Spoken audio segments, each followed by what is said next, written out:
Hello, and welcome to this edition of Tech Talk. My name is Eddie Ambler, and my co-host is. And I'm Leo Alvarado. Today, we have an exciting topic for us to discuss. We're going to be talking about the scalability and elasticity offerings in the Oracle Database Cloud Services. We're going to be talking about how you can leverage the scalability and elasticity functions to address your growing workload and data demands. We'll start off by going over the OCI footprint and the available services.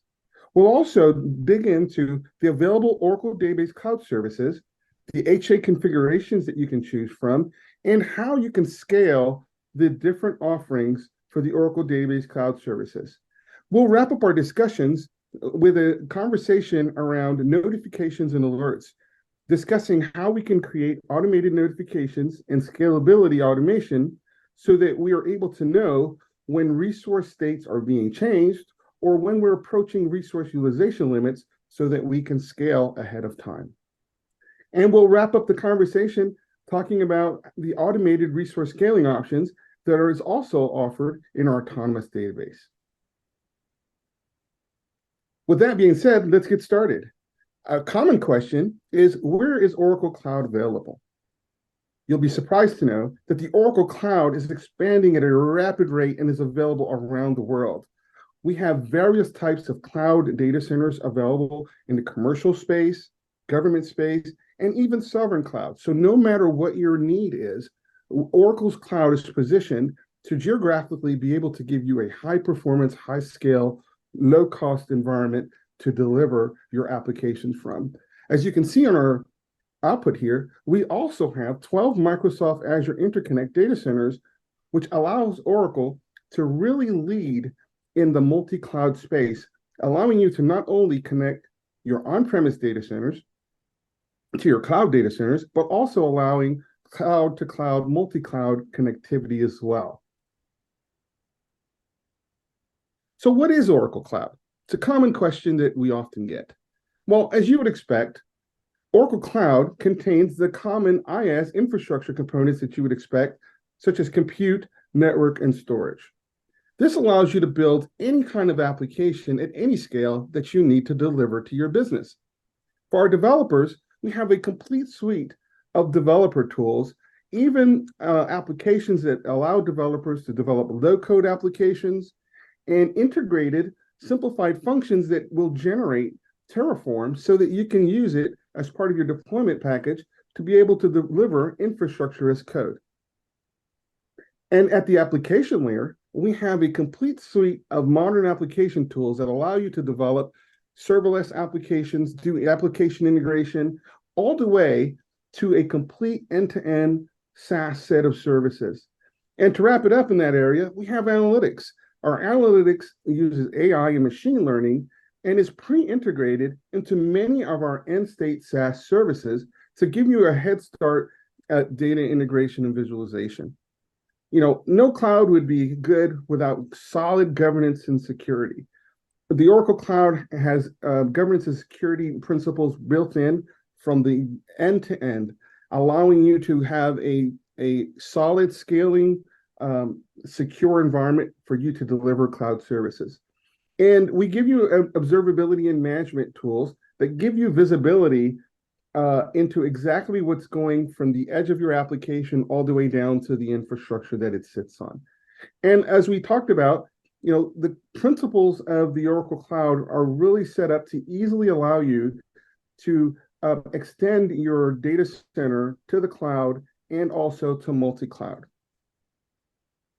Dead center, you see our data management tools that really provide you a suite of data models that you can use in database purpose-built databases, data processing functions, and we have our database as a service PaaS offerings. So you'll see the Oracle database service offerings here, which we will go through in a second to give you an understanding of what these database services are and how you scale them as you need. So let's jump into it. The Oracle Database Cloud Services.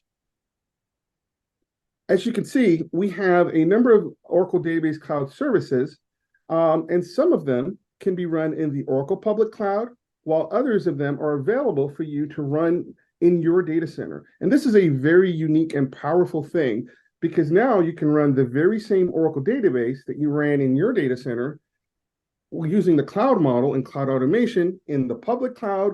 And when there are regulations or requirements or latency restrictions that demand that your data stays in your data center, you could still experience the cloud performance and economics by bringing Oracle's cloud to your data center. So we have our base database service and our Exadata database service, which are co-managed services. This means that Oracle manages the infrastructure, and you manage everything above the hypervisor, including the database. But for those users who need a fully managed database service, no problem. We have our autonomous database service, which is a fully managed database service that is available on the Exadata platform, either as a shared or a dedicated service. There are no minimum terms for you to have to contract to for using these services in the public cloud, which makes it very simple for you to spin up environments on demand and spin them down when you don't need them.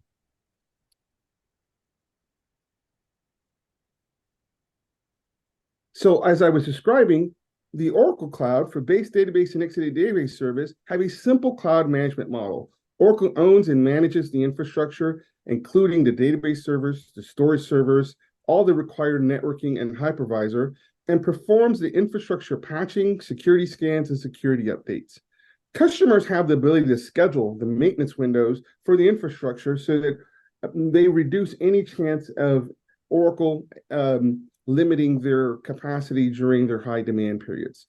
Customers are not authorized to access the Oracle infrastructure to provide separation between the customer area and the Oracle area. The customer VM and databases, the customers subscribe to the database service that they want.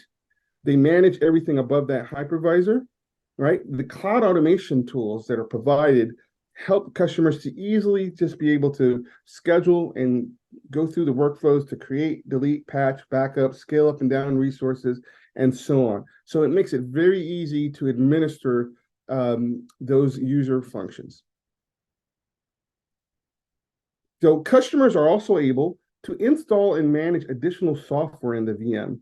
So the main thing here is that customers control who has access to that customer VM. So you're in full control of who has access. The Oracle staff is not authorized to access the customer VM. And again, because your database is running in your customer VM, the customer owns everything inside the database, including the data, the schema, and encryption keys. It's very easy to use the Oracle Cloud. This is a quick glimpse of what the Oracle Cloud Infrastructure Console looks like. I could simply click on the hamburger menu in the left corner there, and in the menu that's displayed, I click on Oracle Databases, and you could see that that outlines a set of the Oracle Database services for me to pick from. You can see there that our Oracle-based database that we just discussed is available there as an option. And also our Exadata on the Oracle Public Cloud or Exadata on Cloud at Customer are all available for me to click. If I click on one of those, that takes me into the further dashboards that allow me to execute any of the operational functions that I may need. So let's look a little bit about, what does these database services look like? What are the key characteristics around HA that help me to choose the right database cloud service? So let's start with base database service. It supports the standard and enterprise edition database services. As a customer, you're given full root access to the customer VM, which allows you to customize your database environment to meet your application's needs. It also supports all of the Oracle database features and options.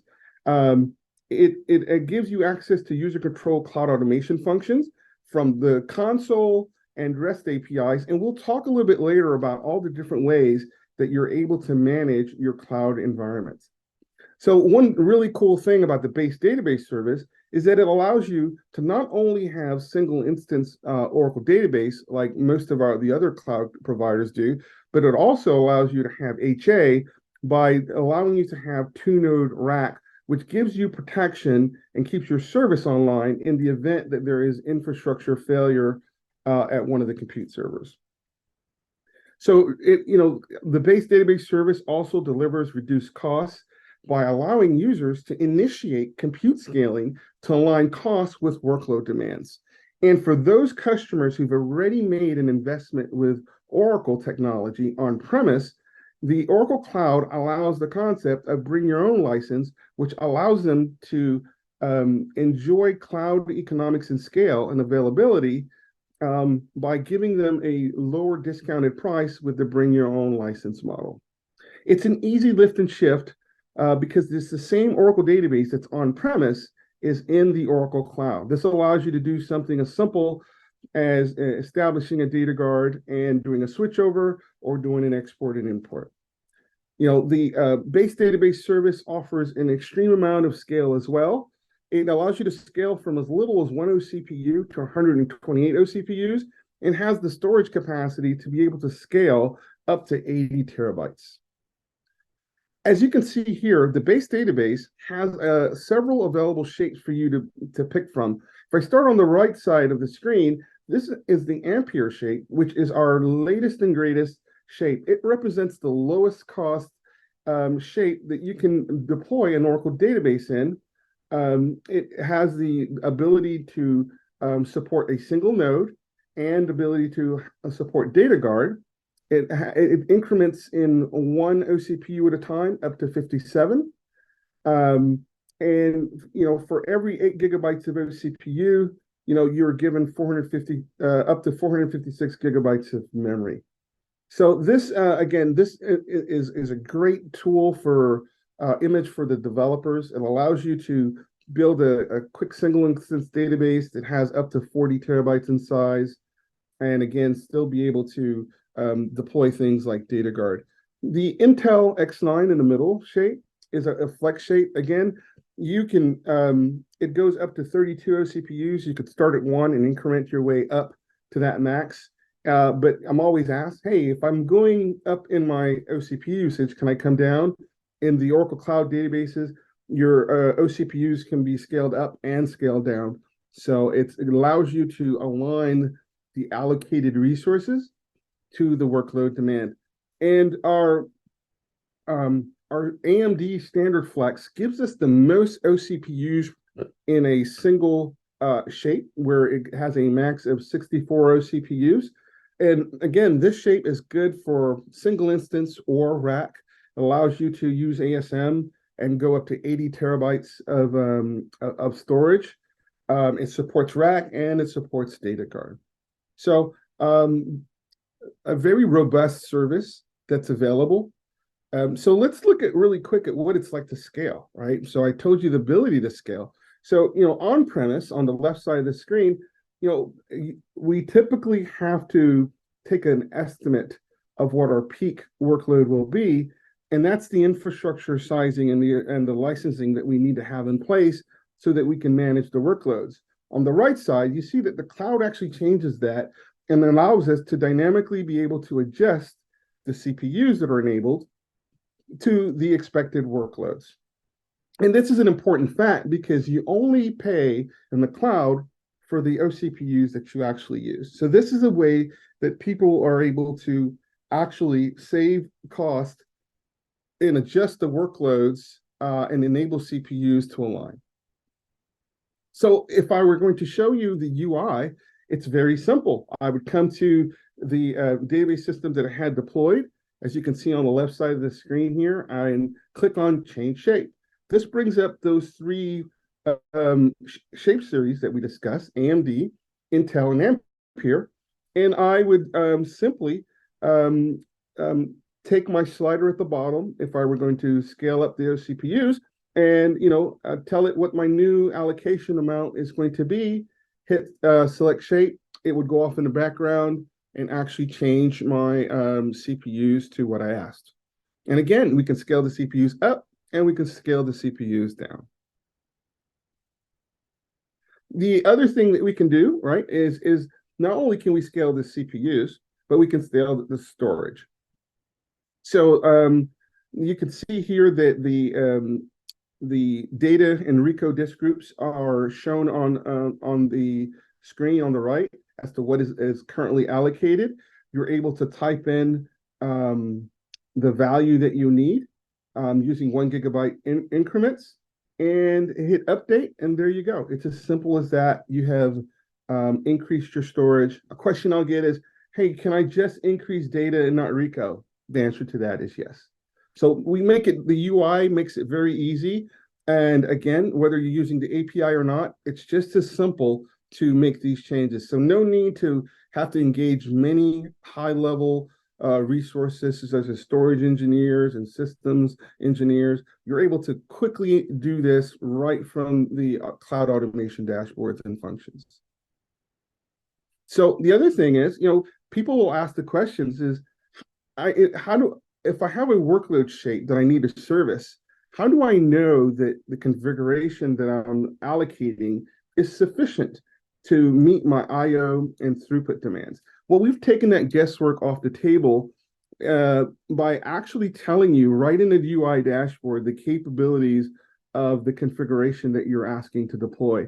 So you can see that in your compute layer, we tell you for the number of cores that you've asked to be allocated, how much memory you're going to get, and how much network bandwidth, and how many IOPS that compute configuration can support. And similarly, in the storage area, we tell you that for the allocated amount of storage, what the available IOPS is that configuration can take. So because we're talking about scaling, I wanted to bring this up here.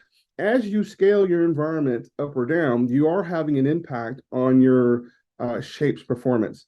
But regardless of which shape that you picked, and I show all three of the shape series here, at the very bottom of your configuration, it will tell you the IOPS limiting factor, whether it's storage or compute, and it will tell you the theoretical max IOs per second that particular configuration can handle. So again, if you are limited by storage IOPS and you need more IOPS, increasing the allocated storage actually adds more drives, which also gives you more IOPS.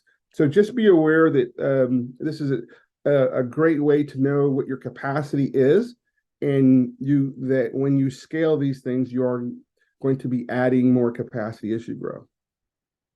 So for those customers who need more performance or more scale beyond what the base database service can do, then this is where the Exadata database service comes into play, right? It is one of the most flexible with full administrative control systems that we have in the cloud, similar to the base database system. You have root access to the customer VM. You're able to leverage user control cloud automation to reduce administrative workloads. And the infrastructure here is also managed by Oracle. Its performance for the Exadata, we're now in like the 10th generation. So this system has been proven to be able to produce some of the fastest cloud OLTP and analytics. It is definitely one of the best consolidation platforms because it has a unique feature of Exadata IO resource management, which allows us to actually concurrently determine how to allocate resources against competing workloads, not just which is first and second, but together in real time, how that IO slice, that network slice, that compute slice is actually allocated to the various workloads. So a very good feature that allows us to mix OLTP and data warehousing on the same platform, but still be able to guarantee service capacity allocations. Okay, and it also gives us a ton of scale, right? We're able to for the Exadata service, start with as few as 4 OCPUs and go to thousands of OCPUs, and starts with as little as 2 terabytes of storage and go to petabytes of storage. And similar to the base database, we're able to use user-initiated compute scaling to align cost and workload demands. You get a choice of enterprise editions license included model, or bring your own license similar to the options that you had on the base database service. And again, because it's the same Oracle database that is running on-premise, that can also run in the base database and also run on the Exadata database platform, it's very easy to do a migration. You can do an easy lift and shift using one of the two methodologies we talked about earlier, right? Export, import, or a data guard switchover. So that continuity of technology from on-premise into the cloud is a unique game changer that really allows you to have a hybrid cloud solution and allows you to have a really very easy migration path to the cloud. So the last here is that in the Oracle public cloud or in your cloud at customer, the Exadata platform is dedicated infrastructure to you so that you're able to not have to worry about noisy neighbors and you can guarantee the quality of service that you're delivering to your business. So, we talked about the scale, right? So this chart here is just being put here so that get a glimpse of just how wide and how big you can go. And this is in a single rack. The Exadata platform actually is able to go to multiple racks. But we can take a single database in a single rack and go to over 4,000 database cores, give you 44 terabytes of DRAM to be able to run memory intensive workloads. And for latency intensive workloads in the X9M public cloud, we are doing reads at 19 microseconds. So, that gives you an idea of the type of performance, not just scale, that we're able to deliver. We have IO intensive workloads that are benefiting from our tiered storage approach, leveraging Flash to access over 1.6 petabytes of NVMe to deliver IO intensive workloads. And for use cases that just need to store a ton of data for historical purposes and analytics purposes, we have over 3 petabytes of available storage for you to use within a rack. Now, we talked about cloud at customer, right, as one of the deployment models. So our cloud at customer is currently deploying on our latest generation of the Exadata platform, which is called Exadata Cloud at Customer X10M. It's the world's fastest and most scalable on-premise cloud database platform. It's able to run OLTP analytics and mixed workloads with the best price performance ratios. It's anchored by the powerful 4th generation AMD EPYC processors. And what's really interesting is, we no longer are talking about 32 and 64 CPUs per core. We're talking about 190 usable cores per database server. This density of cores per database server is so significant that it actually gives us the same capacity that we used to get in our 8-socket server. So this is a great performance scale, and it's really data center friendly, right? Because we use less square feet in the data center to be able to deliver the same type of processing power. We have extra large memory sizing, up to 3 terabytes of DDR5 RAM per database server. And as if our storage layer wasn't big enough before, we continue to improve the ROI and the cost per terabyte. For now, we're giving you 22 terabytes per drive. Okay, this gives us up to 5 petabytes of usable storage capacity. And we protect the data in high redundancy so that we can do online maintenance, which means there's always at least 2 copies of the data online, and high redundancy means that there's 3 copies of the data under normal operations. And you'll remember that with our X9M, I talked about the fact that we were doing 19 microsecond latency reads. Well, guess what? We improved that performance as well and are giving you even faster 17 microsecond latency with the introduction of our XRMM and our Rocky. So let's talk about the scaling for the Exadata database service, right? You've seen the slide. On premise, we used to have to go for the peak, but with dynamic OCPU scaling, we're able to actually adjust the OCPUs, even on the Exadata, to align with our workload demands. So what does this look like, right? The enabled OCPUs can be scaled up or down, even down to 0 OCPUs. With 0 enabled OCPUs, you're only billed for the infrastructure until you scale back up the enabled OCPUs. For the VM memory size, each VM can have a minimum of 30 gigabytes per VM in increments of 1 gig. But when you do make changes to the memory or to the local file system size, which has a minimum size of 60 gigs, it does require a rolling reboot. But because Exadata has a minimum of 2 compute nodes in it, then you always will have this online as it rolls through, making your requested changes for you. So let's take a quick look at what it looks like to scale OCPU memory or the local file system storage or the Exadata storage. We would navigate to the VM cluster details page, right? And we would simply click on Scale VM cluster. What that would do is bring a screen that looks like this, and you can see here that right there it tells us, here are resource allocations. This is what we currently have allocated. And we can either type in our new value or move the slider bar. And at that point, we will be able to increase the OCPUs to whatever value we want or decrease it. And same thing for memory and the local storage. So the other thing to kind of to look at is that once we have adjusted our OCPU, memory, and local storage, we actually then can specify the total amount of Exadata storage that we want to allocate to the VM cluster.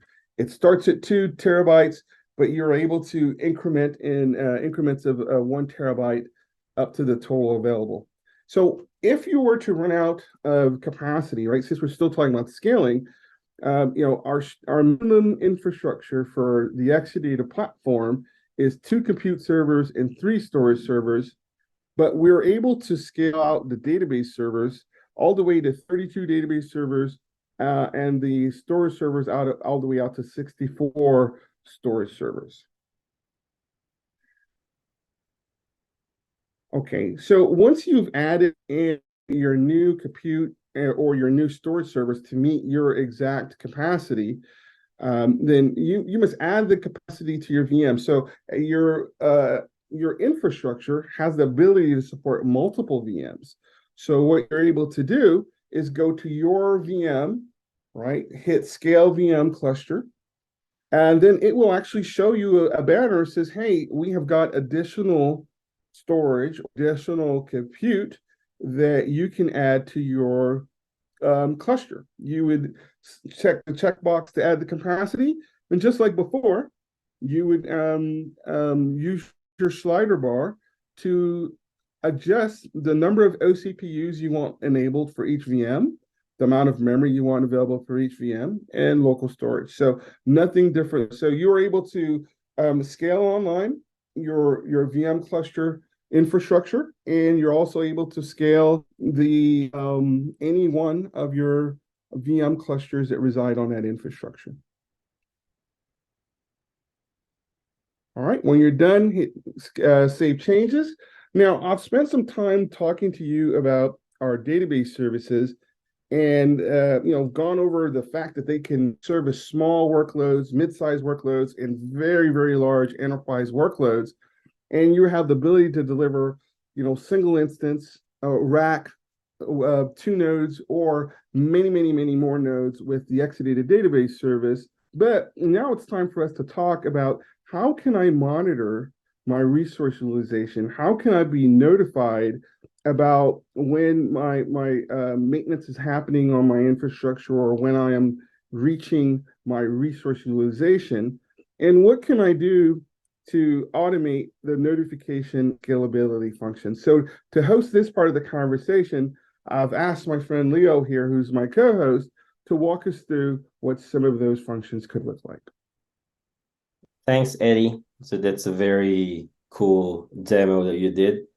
So now that you have seen how easy it is for Eddie to do the scaling using the OCI console web interface, and suppose you prefer to have a more programmatic interface if you want to automate executing things done repeatedly, such as your provisioning, managing resources, and maintaining updates. Well, OCI provides you a wide choice of management interfaces that can be used with database cloud services. So I'll start with the Oracle Cloud REST APIs. So any operation that you can do with the web console, you can also do it with a corresponding REST API. And all of the operations interfaces are also exposed via a command line, or we call it OCI CLI, that can be used for scripting or for building custom tooling. There's also a software development kit, or SDK, that allows you to integrate with common languages such as Java, Python, Ruby, and Go. And if you prefer to manage your infrastructure as code, there's also a Terraform and Ansible interfaces available for you. Now let's go through the notification. So what's notification? What's a Oracle Cloud Infrastructure notification? So OCI notification service lets you know when something happens with your resources in Oracle Cloud Infrastructure. So simply your OCI notification service enables you to create topics and publish messages to them, and that the subscribers can receive these messages in real time, allowing you to do immediate responsiveness to critical events or changes to your cloud resources. And the service is designed to seamlessly integrate with other OCI services, making it straightforward for you to create and set up notification for various events within your cloud environment. And it gives you the flexibility in terms of notification delivery, as it supports multiple delivery protocols, including email, or you can run a specific function when you publish a message, sense a established information when you publish a message using HTTPS, create a pager duty incident, sends a message to a specific Slack channel, or sends a text message using SMS. And as you can see at the right, it's very easy for you to set up notifications. It will just take you like 3 steps. So create notifications topic and subscription, create an event rule, and rinse and repeat. That's it. So that's how easy you create notifications. So let's have a look on the steps for creating a notification topic. So on your OCI console, under the developer services, under application integration, click on notification. And then click on create topic. So for the topic, you just need to give it a name and a description, and then click on create. And once you created the topic, go to subscription and click create subscription. For the subscription, you need to choose the subscription topic, and also to configure the protocol. So here in our demo, we will be configuring a subscription for us to be notified through email, and then click on create. And that's it. So you already created your notification topic and subscription. Now, the next step is for you to create a rule. So when you go to your OCI console, go to observability and management. Under event service, click on rules. In the rules page, so you can just simply click create rule. And in the create rule page, that's where you can see the rule conditions. So here you just need to give it a name, a description, and define your condition. So rules help us to define events or triggers to drill information that we want to know. So often customers wanted to understand things like about infrastructure maintenance, health, performance, and operational status, let's say, of your managed databases, critical activities, and changes happening within your databases. And this various notifications and alerts are grouped into service event types.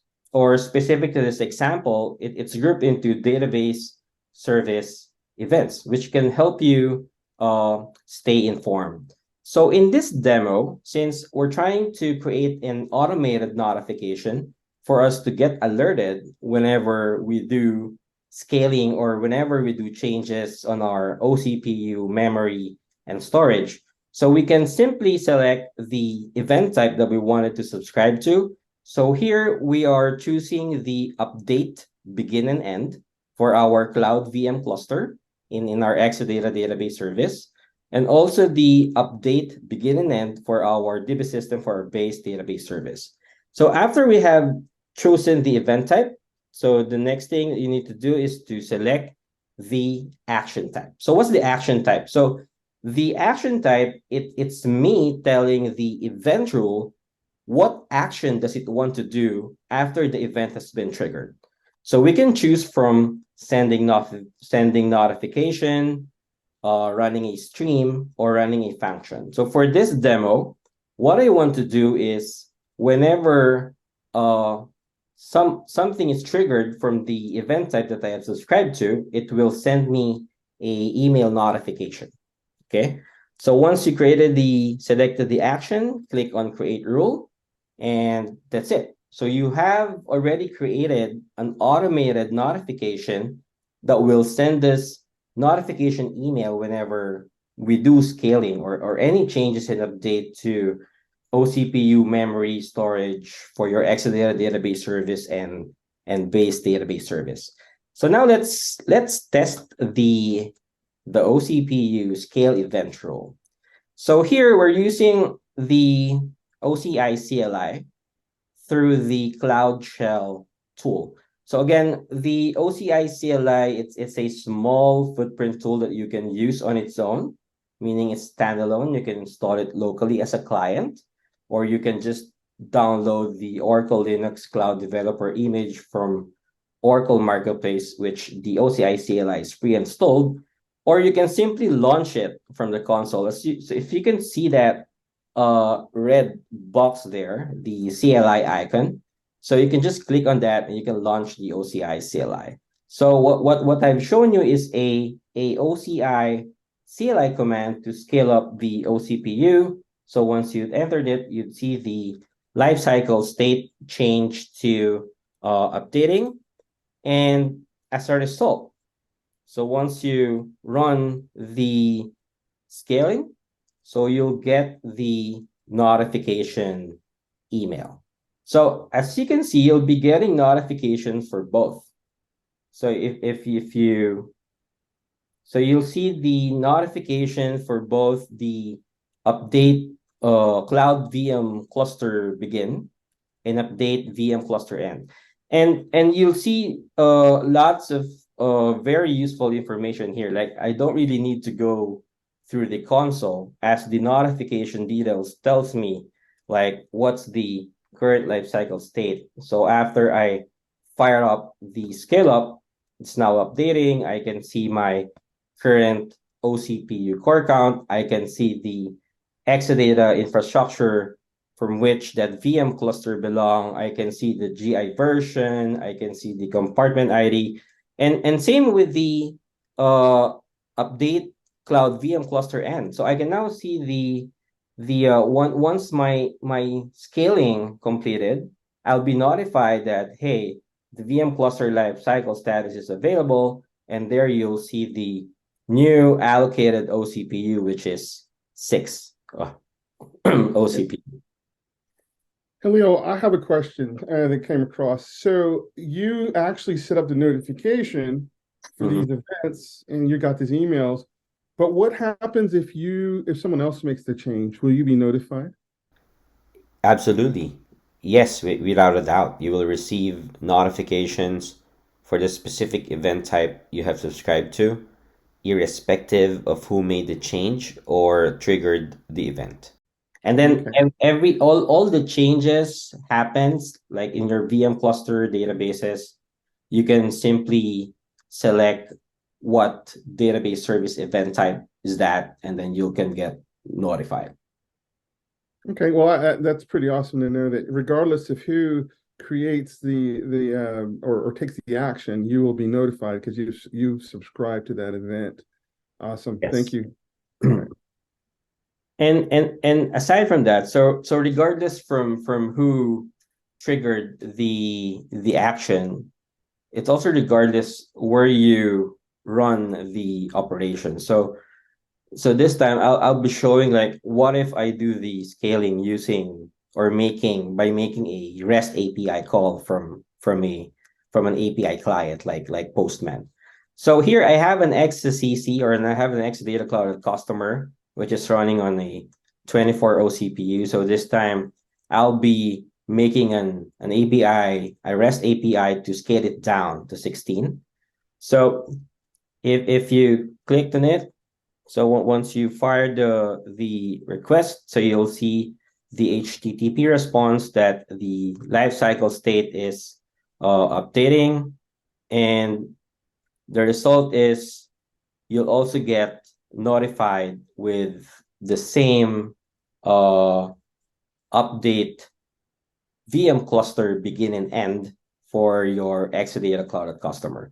So same thing. So you'll be seeing all this in useful information like what's the time that you triggered the scale down. So you'll see the current allocated OCPU. And then once the scale down completed, then you'll see the new allocated OCPU and you'll see the useful information such as your Exadata infrastructure ID, compartment ID, GI version, even the DB node ID for that VM cluster update.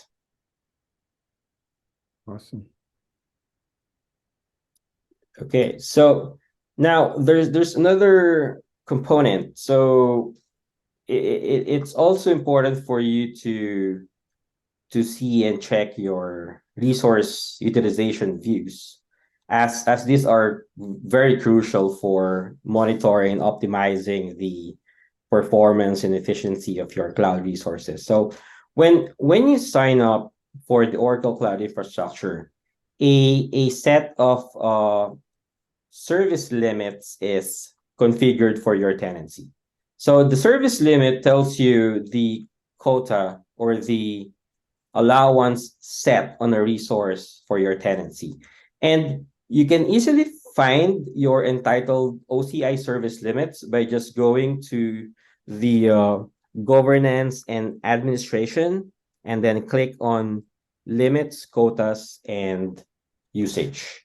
So you'll see here, for example, like a tenancy, you can see the allotted maximum number of compute instances or the maximum number of database cloud services per availability domain. So Leo, if I understand this right, this is a great way for me to be able to, as an administrator, be able to limit how much scaling my users of my tenancy, users of the compartments that we create can use, right? Yes, that's correct. And this limits can be increased for you automatically based on your resource usage and account standing. And if you want to specifically request for a specific service, so let's say you can only see your BaseDB, but you wanted to provision your Exadata database service, you can simply request a service limit increase from the portal itself. Okay. What if we wanted to only expand to have more computing resources in the Exadata available? Can I do that, or do I have to grow in quarter racks, or how can I grow my system as I need to scale? Well, in for that case, you can just simply request a increased for your Exadata database servers and Exadata storage servers. So you just need to check that you have the required limits both for the allocation of your database servers and storage servers for your Exadata database service. So if I look at your screen on the right here, it says Exadata X9M database server. It has a service limit of 5. So that means I could grow my cluster to 5, even though I'm using only 2 today. Is that what that means when I see usage 2 Yes, in so you available can, so you have solution? a, you have an, you can still add an additional 3 database servers onto your tenancy. And Okay, then, so once I have the 5, what am I done, or what do I do then?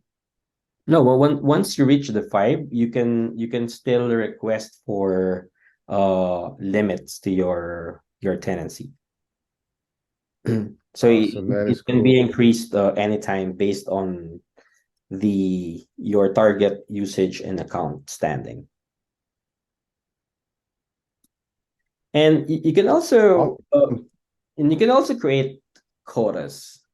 So the quotas, this is if you want to enforce a more granular control. Let's say I wanted to control how resources are consumed by specific groups or a compartment. Since I can restrict a compartment's usage to a required set of resources, and setting the compartment quotas are set using the IAM policy statements that will allow you to allocate resources with high flexibility. So now you've seen quotas, you can also create your budget notifications.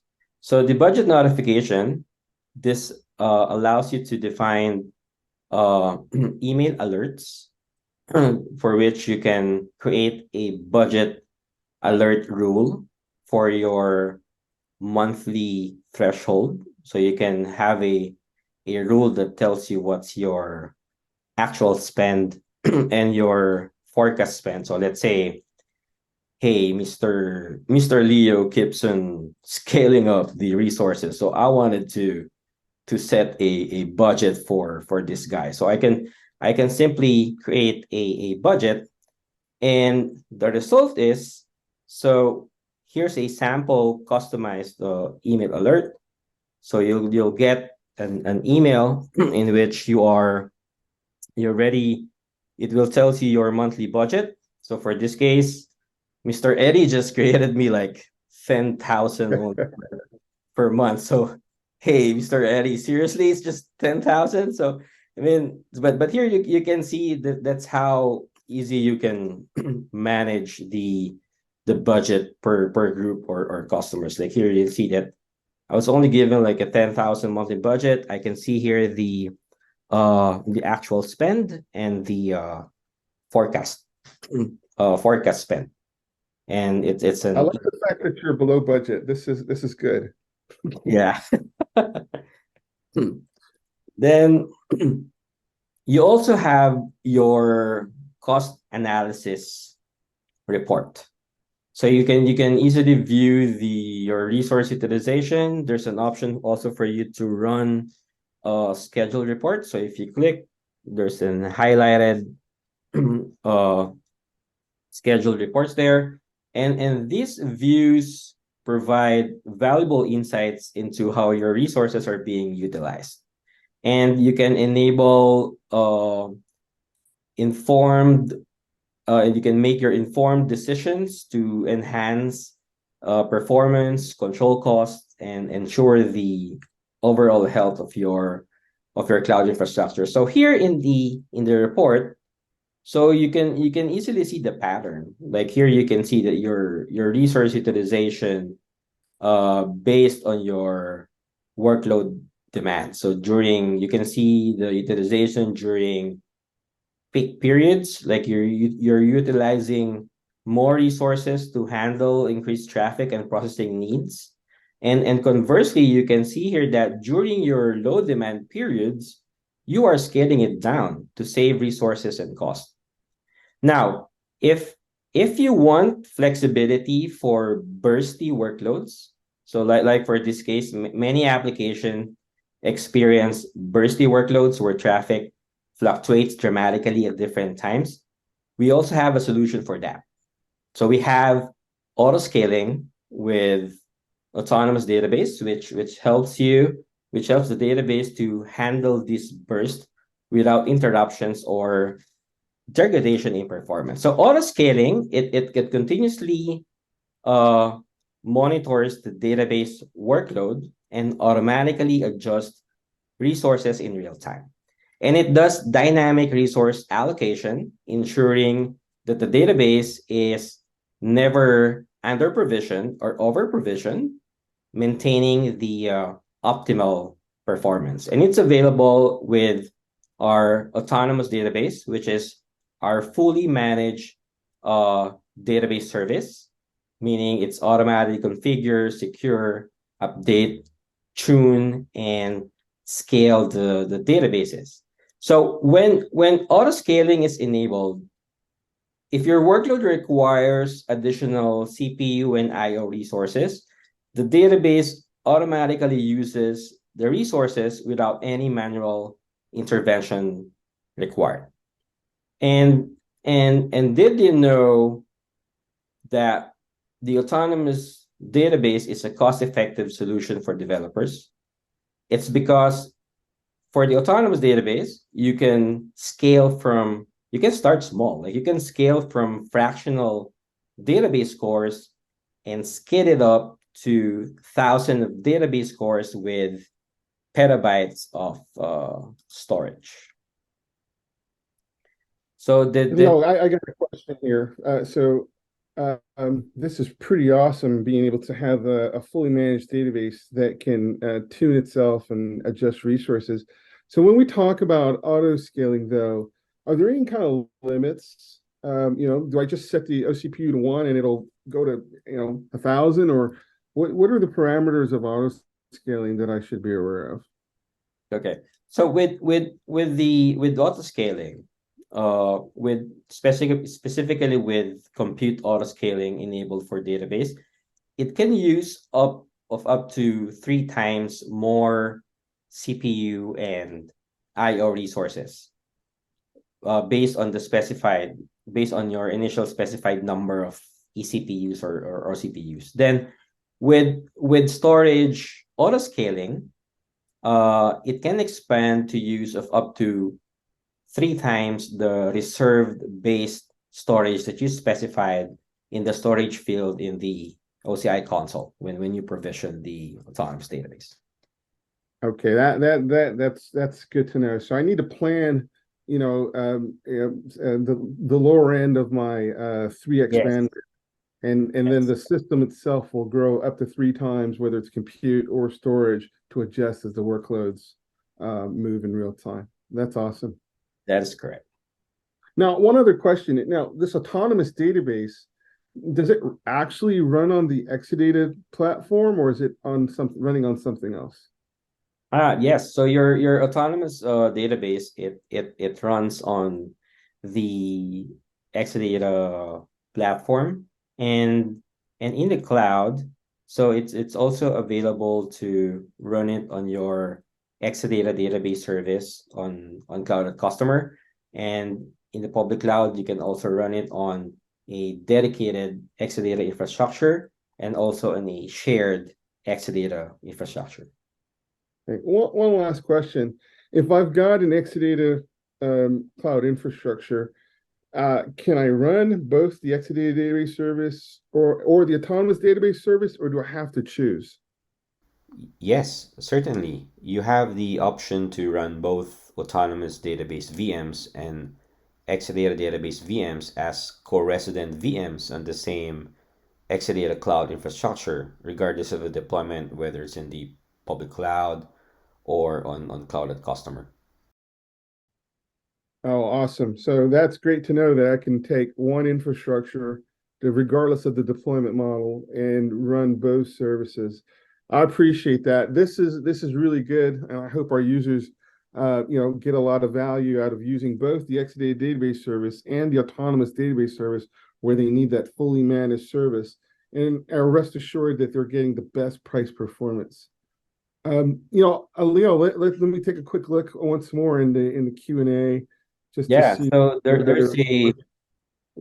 a question in the Q&A. Okay. Yep. So the Well, question is, can the Oracle DB on Ampere solution be done on premise? Well, I can take this question. Well, All right. the answer is yes. So recently we just announced that the Oracle database 19C, which is the current long-term support release of Oracle database, is certified and available on popular ARM architecture for both cloud and on-premises deployments. And in the cloud, as Eddie shown a while ago, in our base database service, so you have an option to choose the OCI Ampere A1 FlexShapes. Awesome. Awesome. So what's the other question there? I think there was one more I didn't cover. I know the other one is just a follow-up of the first one. Okay. Awesome. All right. Well, Leo, why don't you take us through our resources and introduce folks how they can keep connected to us? All right. For additional resources, so we're inviting everyone to join our public Slack workspace. So the namespace name is Exadata Database Service.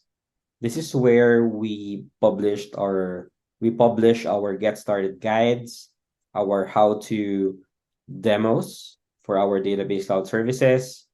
We also update the Tech Talk replays. We also share the featured technical blogs. And for the demo that I did a while ago, if you want to view all the database service event types, because there's a full range of event types for database cloud services. So here's the link for you to see all the database service event types for Exadata database service in the public cloud and on cloud customer.